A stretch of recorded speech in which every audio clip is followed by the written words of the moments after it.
rapide pour infléchir les choses. Ça peut être soit des pays qui sont des petits pays entre guillemets sur la scène internationale, qui n'ont pas un grand PIB, qui n'ont pas une grande influence diplomatique, mais qui ont des ressources naturelles rares, des métaux, des minerais, qui aujourd'hui sont absolument indispensables à la marche du monde telle qu'on la connaît dans l'ensemble des pays, et que ces pays-là, même tout petits, même avec peu d'influence économique ou diplomatique, s'ils décident demain d'arrêter l'exploitation de ces ressources, ça peut vraiment changer la donne. Voilà. C'est le cas, par exemple, du lithium en Bolivie, mais il y en a d'autres. Ça, c'est des choses, je pense, qui peuvent vraiment changer beaucoup de choses, mais il n'y en a pas beaucoup dans ce cas-là.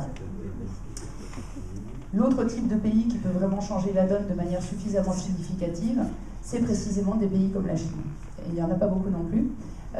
Pourquoi la Chine? Parce que la Chine a une population et un territoire extrêmement important, très massif, et un pouvoir très centralisé.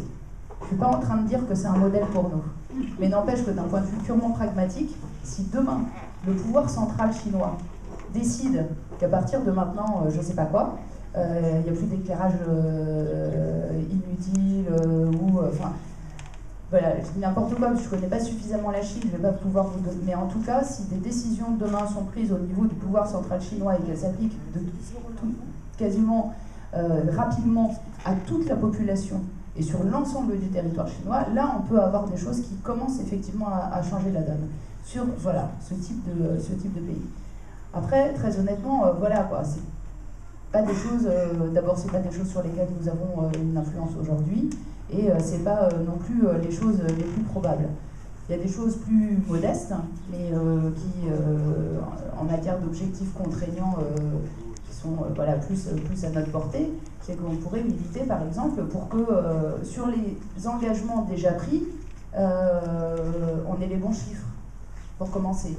Parce qu'aujourd'hui, la France se vante de tenir ses engagements en matière de réduction des émissions de gaz à effet de serre, en oubliant que les produits que nous consommons ici et qui ont été fabriqués à l'étranger ont un bilan carbone et ont émis des gaz à effet de serre là où ils ont été produits.